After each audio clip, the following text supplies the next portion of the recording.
Okay, hi everybody and welcome to our next SORO of this semester. Tonight we have Kara Omark speaking on how courage is grace under pressure. So let's give her a round of applause.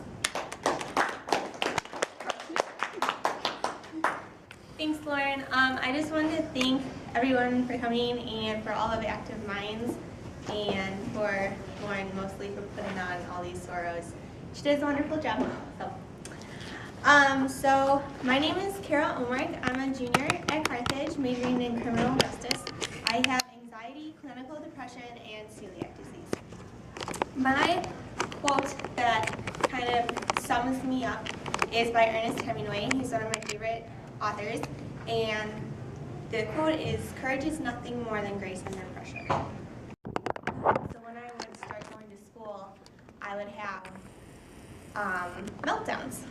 And I would have to sit in my teacher's lap at preschool a lot, and she would just, kids would bring toys over to me. I wouldn't go to them. I was shy and quiet and very different than I am now today, obviously, for those of you who know me. I would also cry a lot when I was away from my mom, even when I knew she was going away, like if my mom was going out on a date with my dad that night or whatever, I would cry for long periods of time before and after. So it was a very hard thing for me to be away from people.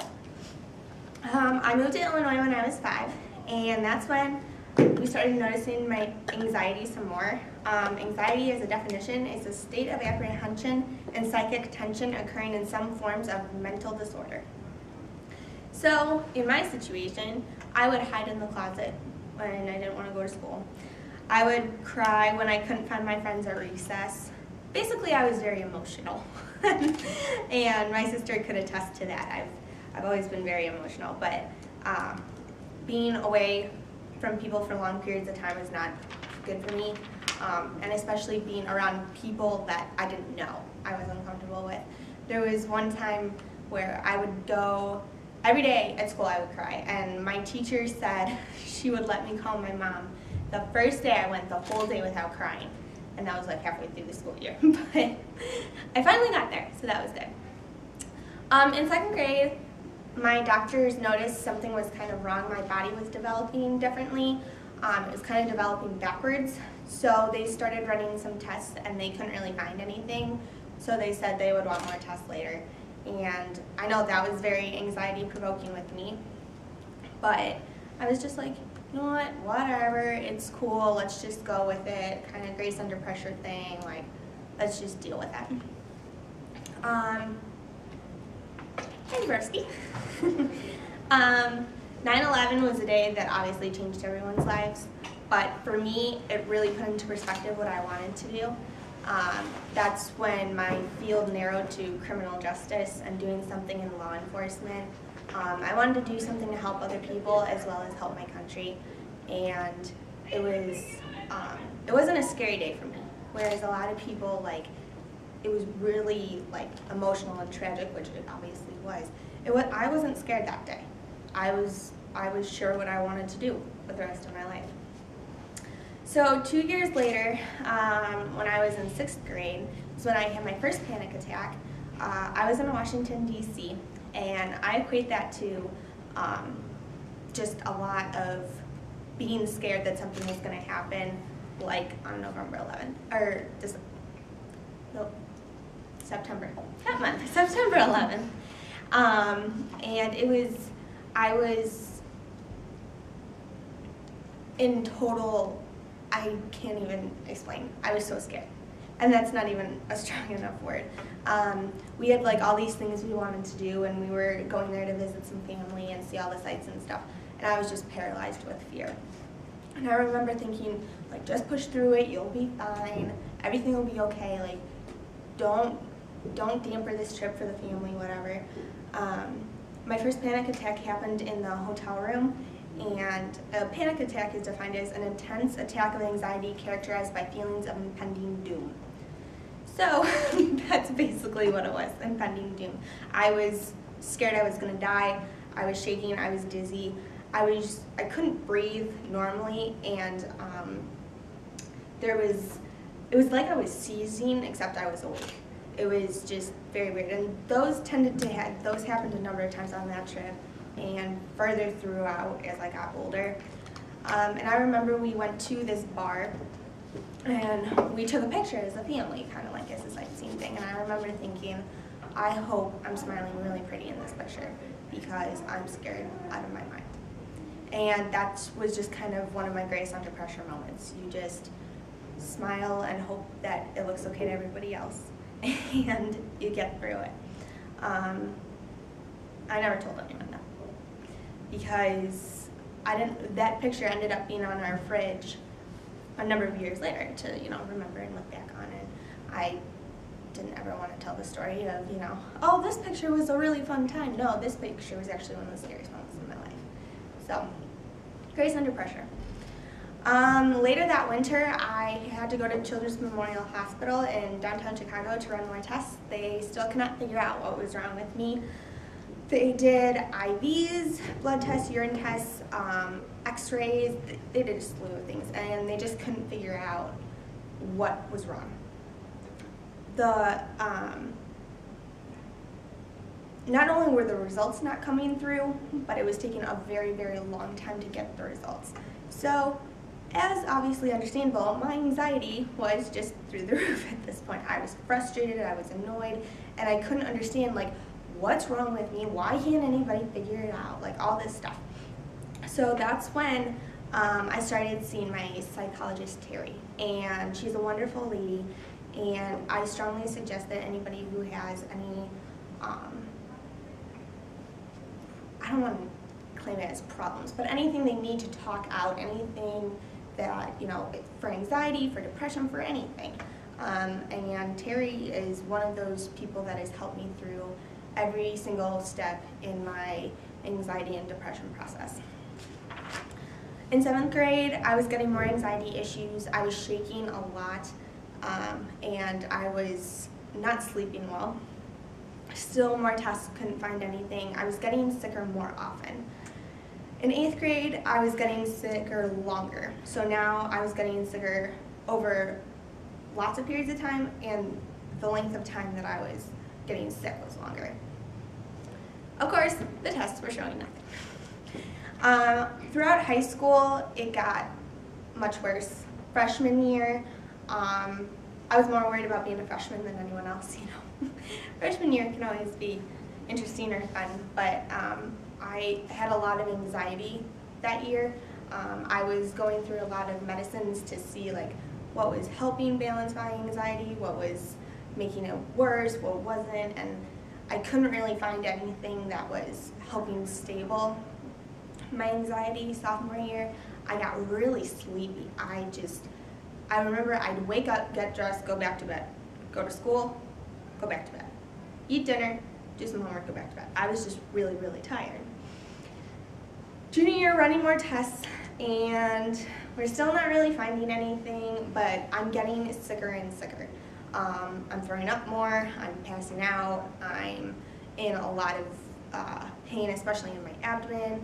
I had to do some physical therapy for my back and my knees because I was hurting so much, physically hurting. And x-rays weren't showing anything, so they thought physical therapy would help. Senior year, I was finally diagnosed with celiac disease, which is basically a condition where your body can't digest wheat or wheat-like products. It's not an allergy, it's because that'd be a digestion issue. It's down in your small intestines that it affects you, so it's much more serious if I do ingest gluten. At first, I remember waking up from the procedure and the doctor told me, you have celiac disease, and I'm like, really? I know what that is. So I just don't have to eat wheat the rest of my life? Oh my gosh, this is great. I was excited to have, and it was just because I had waited so long to have an answer. And then we had to do a follow-up blood test to make sure that's what it was. And starting after that is when it became really hard for me to accept this is what I have. And I blamed myself for getting sick. I blamed my parents because it's a genetic disease. I blamed them. I blamed God. I was an angry, angry person, and I couldn't see that. So this was my senior year, so I was off to college within a few months. And I was thinking, great, like new people, new experiences, I won't have to tell anyone about this. Well, the thing is, food is a very social aspect of your life, so it's very hard to not, eat with other people without people thinking there's something wrong. And I was very scared of the judgments. I hated the comments I would get. And I always blamed myself. And I was very angry for blaming myself. Sophomore year of college I was just lost. I was depressed, I was sad, I was angry, I didn't want to deal with anyone, I didn't want to go to class, I didn't want to do anything. And I wasn't happy with myself, and I fell into a deep clinical depression. And at first, I wanted to withdraw from second semester and just take some time for myself. And I went and had a really good talk with my friend, and she suggested that's the best thing for me. And so then I talked to my doctor and my parents, and my family wasn't as supportive as I would have liked. They were much more pushing for me to finish school in 4 years and just kind of suck it up and get through it. And my main advocate was my sister. She was the one that kept telling people, this is what she needs, this is what's best for her. And my parents wanted the best for me too. They were just a little blind to the fact that this is what's actually wrong. And I went to an outpatient clinic in Northbrook, Illinois, and it was a 6-week outpatient clinic, and we went back to all the basics of feelings, and it was kind of like preschool for your feelings, and who you are and why do you feel this way, and what triggers in your life trigger your anxiety and your depression and stuff like that. And it was then that I realized I was really angry for having celiac, and I was very depressed for having celiac. So with any sort of health diagnosis, there comes a very strong load of emotions. And not only because of whatever that diagnosis is, but because of how your lifestyle changes after that. With outpatient clinic, I really succeeded. I finished in 6 weeks. The people there were great and they really helped me, but I saw a lot of bad things there. A lot of people who really wanted to hurt themselves, people who had to go to the emergency room, people who were really, really not happy with living. And it made me want to fight even more to be okay and to get back to living the life I wanted. So I characterized that as one of those things where my mom said that she thought I was so brave for going, and I'm like, no, I'm not brave. I'm terrified out of my mind. I'm just doing this because I know it's best for me. So that's kind of one of my grace under pressure moments. When I finished with the outpatient, I started working at an animal shelter that I had worked at to help finish credits to graduate high school. And it was the most wonderful experience of my life. I really got to be able to connect to animals that I love, and it was its own therapy in itself. It was physical work, it was mental work, and starting out I could only do like a couple hours a day. I was tired, I was like just drained emotionally. I couldn't put my all into it, but slowly through the weeks I was able to do that. And I gained a lot of friends doing it. A lot of like older people loved to work at shelters, whatever. And they became like my grandparents. They were so fun and they were so nice. And I still go back and visit all the time. And it was one of those things that I'm so glad I did. And looking back, as hard as it was to withdraw and leave my home, Carthage, and go back home to face some of my harshest fears, I know it was the best thing for me. Ernest Hemingway was always a really big figure to me, like someone I really admired, and I loved his books and obviously his quotes and stuff like that. And then I found out in school that Ernest Hemingway committed suicide. And that made me really sad because he was such an idol of mine, and then he obviously didn't feel like his life was worth living either.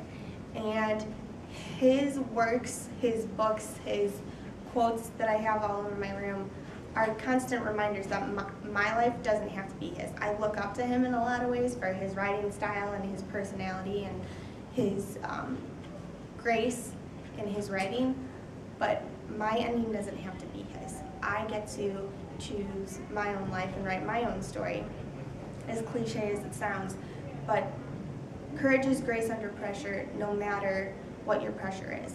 Courage isn't about being brave. It's not about, running in to save 1,000 people or, whatever it might be. Sometimes courage is getting up and getting through a day you never thought you would, and it's grace under pressure. So, before I end, I'd just like to thank everybody for being here. My sister Jessica, if I know she wishes she could be here, but she was a really important person and helped me get through everything. My two friends, Phil and Ryan, they really helped me through my dark times. Michelle, my other roommate. Terry, obviously, someone who means a lot to me. Simba, the dog that was at the shelter, he always made me smile, so I should thank him. And I'd like to thank my Shawnee for coming and supporting me. And just to everyone who was really there for me in my times of need and definitely in some of my weaker moments. But you just need to remember that you are braver than you believe and stronger than you think, and you can get through whatever life throws you. And always remember, courage is grace under pressure.